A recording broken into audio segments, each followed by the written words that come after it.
Seth Rollins has officially earned his place in the highly anticipated Money in the Bank match, a major milestone in his already illustrious WWE career.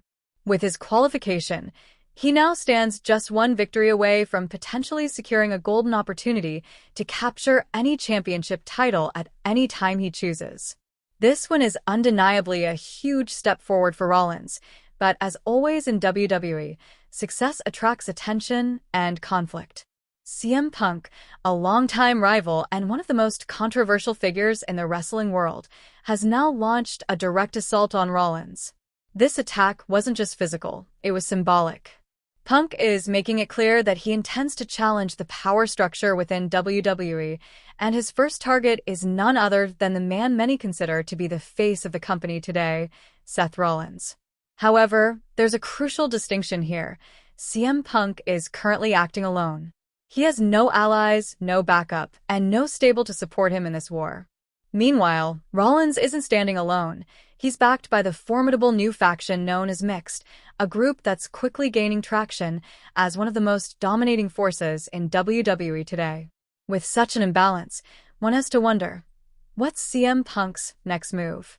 If Punk hopes to stand a chance against a group as powerful as Mixed, he'll need to form his own alliance. And the speculation is heating up. What if CM Punk joins forces with none other than Roman Reigns? The tribal chief himself, one of the most influential and dominant superstars of the modern era, could be the missing piece Punk needs. The idea is tantalizing.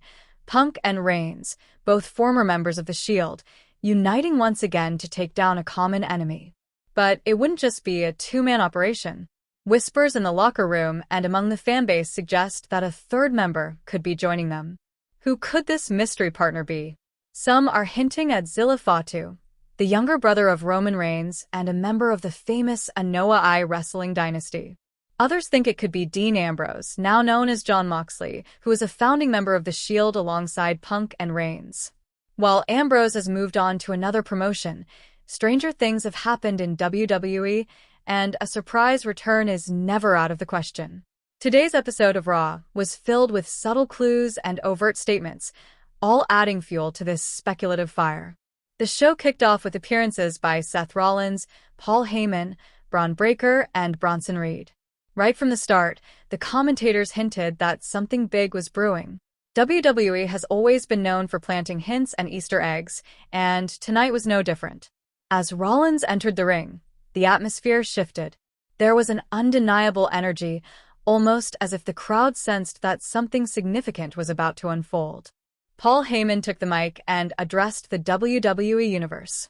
He began by introducing what he called the future of WWE, a man he believes will dominate not just one or two WrestleMania events, but many. That man is Bronson Reed. According to Heyman, Reed isn't just another powerhouse, he's a once-in-a-generation talent.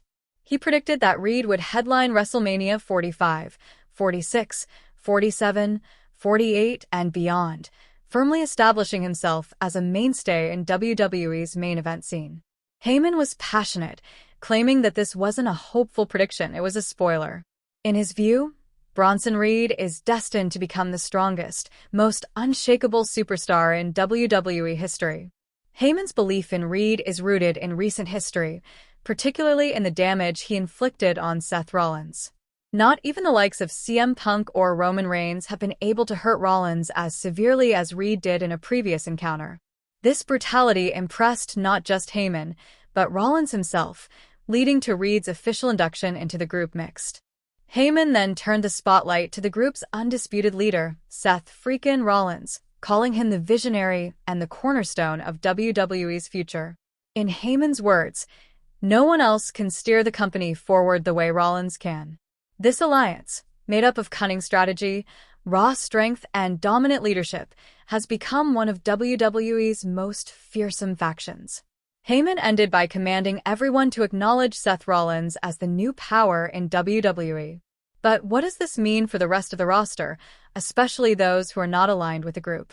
The idea that Roman Reigns could return and link up with CM Punk throws an unpredictable twist into the mix. Heyman, who once stood beside Roman Reigns, now pledges loyalty to Rollins. But allegiances in WWE can shift with a single moment. Rollins then took the microphone himself and addressed the audience. He noticed the crowd singing his entrance theme, only to boo him seconds later. Frustrated, he called them out for their inconsistency and questioned their understanding of what it means to lead WWE. Rollins made it clear that he alone holds the power to shape WWE's future. According to him, there is no one else with the capacity or vision to do what he does. He emphasized that winning Money in the Bank is not just a goal, it's a necessity.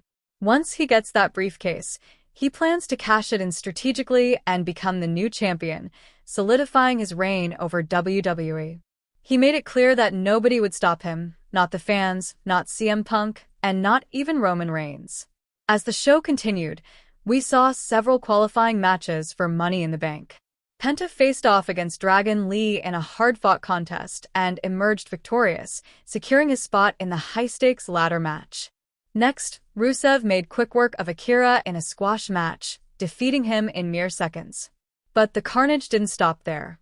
Rusev continued to assault Akira after the bell until Sheamus came out to stop the beatdown. This sets the stage for a probable showdown between Sheamus and Rusev in the near future, likely culminating at the next big event. Backstage, Sami Zayn was visibly agitated, unsure of his next move. Paul Heyman added to the tension by questioning Zayn's ability to compete with WWE's elite. At that moment, Jey Uso arrived and attempted to calm Zayn down. He encouraged Sami to focus on what matters, winning his qualifying match and earning a chance at Money in the Bank. Jey even offered his help if Sami needed it. Later in the evening, the Tag Team Championships were on the line in a triple threat match. The New Day defended their titles successfully, defeating all challengers and retaining their championships. Immediately after, Jey Uso attempted to talk about his upcoming Money in the Bank match, which is rumored to involve stars like Cody Rhodes, Logan Paul, and John Cena. But he was interrupted by Gunther, who first congratulated Jey for defeating Logan Paul and retaining the title. However, the congratulations were short-lived.